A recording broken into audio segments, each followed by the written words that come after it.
Hello, నా ఛానల్కి స్వాగతం. లోక్సభ ఎన్నికల ఓటింగ్ ప్రక్రియ ముగుస్తున్న తరుణంలో దేశం ఇప్పుడు ఆసక్తిగా ఎగ్జిట్ పోల్స్ వైపు దృష్టి సారించింది. జూన్ 4న తుది ఫలితాలు ప్రకటించాల్సి ఉండగా, జూన్ 1న ఓటింగ్ ముగిసిన వెంటనే వివిధ పోలింగ్ ఏజెన్సీలు, న్యూస్ ఛానళ్ల ద్వారా ఎగ్జిట్ పోల్స్ విడుదల కానున్నాయి. ఎన్నికల ఫలితాలను అంచనా వేయడంలో కీలక పాత్ర పోషిస్తున్న ఈ ఎగ్జిట్ పోల్స్లోని కొన్ని కీలక అంశాలను పరిశీలిద్దాం. నమూనా జనాభా ముందుగా నిర్ణయించబడిన ముందస్తు పోల్ సర్వేల వలె కాకుండా, ఎగ్జిట్ పోల్లు కేవలం ఓటు వేసిన ఓటర్ల నుండి డేటాను సేకరిస్తాయి. ఇందులో సమాజంలోని విభిన్న క్రాస్ సెక్షన్ రైతులు, ఉద్యోగులు, నిరుద్యోగులు, విద్యార్థులు, యువకులు, వికలాంగులు, సీనియర్ సిటిజన్లు, మహిళలు, వివిధ కులాలు, మత సమూహాలు, ఆర్థికంగా వెనుకబడినవారు మరియు మధ్యతరగతి ఉన్నారు. ఎంపిక ప్రక్రియ సాధారణ జనాభాలోని జనాభా నిష్పత్తిని ప్రతిబింబించే లక్ష్యంతో ఉంటుంది.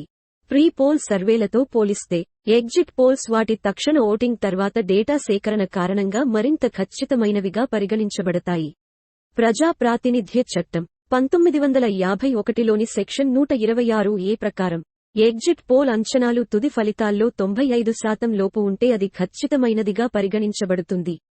ఎగ్జిట్ పోల్స్ ఎన్నికల ప్రక్రియపై ప్రభావం చూపకుండా చూసేందుకు భారత ఎన్నికల సంఘం (ఈసీఐ) నిర్దిష్ట మార్గదర్శకాలను ఏర్పాటు చేసింది.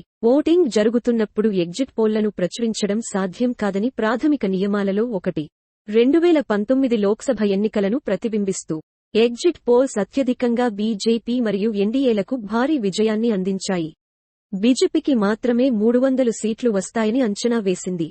బీజేపీ 303 సీట్లు, ఎన్డీఏ మొత్తం 350 సీట్లు గెలుచుకోవడంతో ఈ అంచనాలు ఖచ్చితమయ్యాయి. దీనికి విరుద్ధంగా కాంగ్రెస్ నేతృత్వంలోని యూపీఏ దాదాపు 100 సీట్లు గెలుస్తుందని అంచనా వేయబడింది, కానీ 52 మాత్రమే చేయగలిగింది. దేశం అధికారిక ఫలితాల కోసం ఎదురుచూస్తుండగా, రాబోయే ఎగ్జిట్ పోల్లు నిస్సందేహంగా భారతదేశ సంభావ్య రాజకీయ దృశ్యంపై ఒక చమత్కారమైన సంగ్రహావలోకనం అందిస్తాయి. నా వీడియో చూసినందుకు ధన్యవాదాలు. మరిన్ని వీడియోల కోసం దయచేసి లైక్ చేయండి, షేర్ చేయండి మరియు సబ్స్క్రైబ్ చేయండి.